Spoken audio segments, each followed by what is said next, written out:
레스터 레븐슨이 전하는 삶의 지혜, 자기사랑. 오늘은 첫 번째 이야기, 살아갈 날이 2주밖에 남지 않았습니다. 함께 읽어볼게요.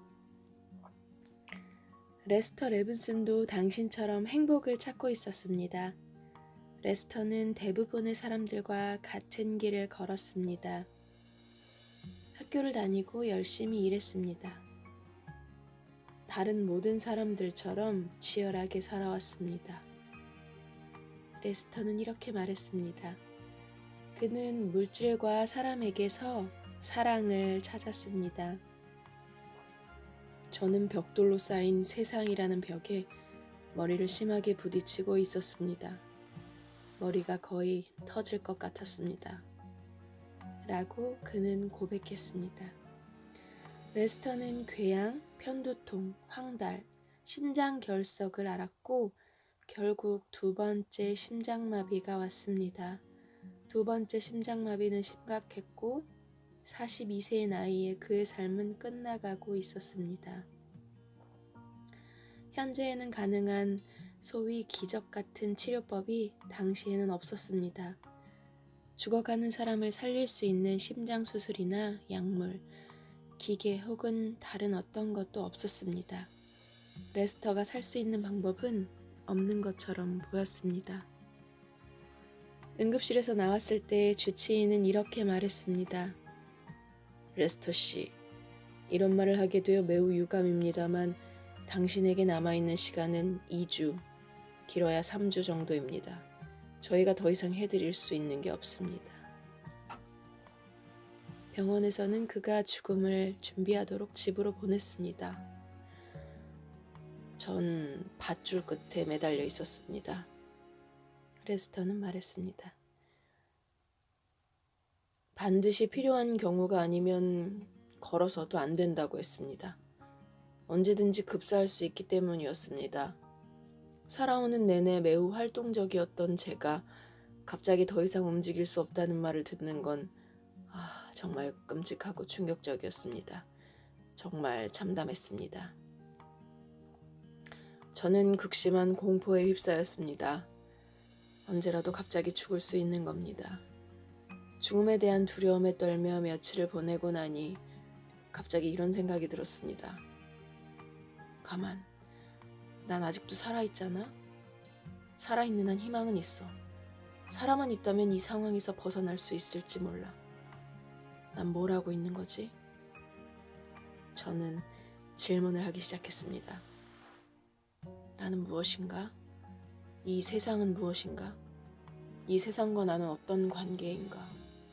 내가 이 세상에서 원하는 것은 무엇인가? 제가 행복하기를 원했다는 것을 알았습니다. 자신에게 질문을 던졌습니다. 그런데 행복은 뭐지? 저는 행복에 가장 가까운 것은 사랑이라는 것을 알았습니다. 그것은 엄청난 것이었는데 제가 한 번도 행복을 가진 적이 없었기 때문입니다. 언제나 사랑받기를 원했기 때문에 행복을 가질 수 없었다는 것을 알았습니다. 항상 외부에서 저를 사랑해줄 사람을 찾았습니다. 그 사람들이 나를 사랑하면 행복할 거야. 이렇게 생각했습니다. 그러나 그렇게 가진 행복은 순식간에 사라졌고 제게 남은 것은 비참한 기분과 병뿐이었습니다. 저는 자신의 삶을 되돌아보기 시작했습니다. 갑자기 사랑을 할 때 제가 최고조의 감정을 가졌었다는 걸 어렴풋이 깨달았습니다. 제 행복은 제가 사랑하고 있는 것과 같다는 것을 알게 되었습니다.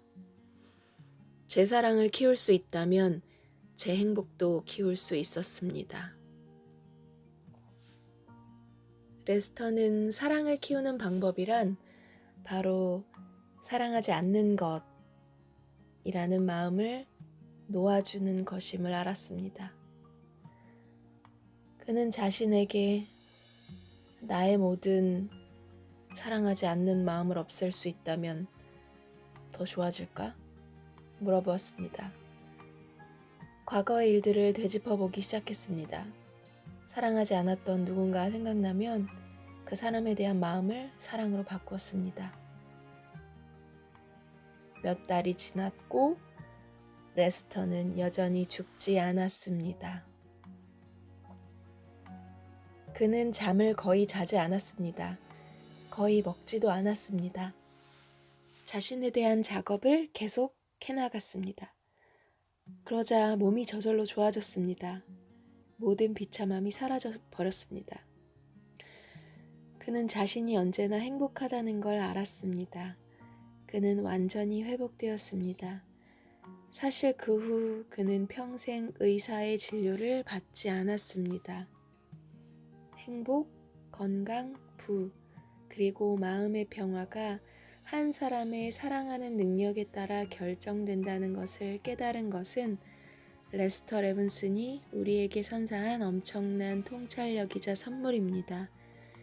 그는 여생 동안 자신이 찾아낸 이 비밀을 다른 사람들도 발견하도록 도우며 살았습니다. 의사에게 2주밖에 살 날이 남지 않았다는 진단을 받은 후 레스터는 42년을 더 살았습니다. 세상을 떠나기 전에 그는 제게 그의 일을 이어달라는 부탁을 했습니다. 네, 레스터 레븐슨의 기적 같은 이야기가 담겨 있었습니다. 시한부 인생에서 사랑을 알게 되고 사랑하는 마음을 실천하고 그리고 행복을 얻고 건강을 되찾고 부유함을 누리고 마음의 평화까지 엄청난 삶을 우리에게 보여준 것 같아요. 정말 대단한 것 같습니다. 레스터 레븐슨에 대해서 제가 살짝 소개할게요. 레스터 레븐슨은요, 1909년 뉴저지주에서 태어나 루트거 대학교에서 물리학을 전공했다고 합니다. 대공황과 제2차 세계대전의 여파로 생계를 책임져야 했기에 일찌감치 사업에 뛰어들었고요. 큰 성공과 실패를 거듭하다 뉴욕의 펜트하우스에서 지낼 만큼의 엄청난 부를 누리게 된 그는 1952년에 심장질환으로 시한부 인생을 선고받았다고 합니다. 그 직후부터 필사적으로 자기 내면을 탐구하기 시작했고 3개월간의 은둔 생활 끝에 인생의 모든 의문이 일시에 해소되는 깨달음을 경험했다고 합니다. 병이 나은 건 물론이고 실험 삼아 손댄 부동산 사업도 대성공을 이뤘다고 해요. 1958년에 내면의 목소리를 따라 애리조나주의 세도나로 이주했고 이후 대도시들과 세도나를 오가며 사람들에게 자신의 깨달음을 본격적으로 전했다고 합니다. 릴리즈 테크닉과 세도나 메서드의 창시자로서 수많은 사람들의 인생을 변화시키고 1994년에 세상을 떠났다고 합니다. 저에게 있는 깨달음 그리고 지혜라는 책에 나와 있는 설명을 제가 옮겨드렸습니다. 제가 지금 레스터 레븐슨의 깨달음 그리고 지혜라는 책과 세도나 마음혁명을 함께 읽고 있는데요. 읽기만 해도 마음이 진짜 평온해지고 이 레스터 레븐슨이 전하는 그런 지혜로움, 깨달음, 이 말들이 정말 가슴을 울립니다. 너무 감탄하고 감동하면서 읽고 있어요. 이 책도 여러분께 곧 나눠드리겠습니다. 오늘도 레스터 레븐슨이 전하는 삶의 지혜, 자기사랑 책을 함께 읽어봤는데요. 들어주셔서 감사합니다. 사랑합니다. 감사합니다. 축복합니다.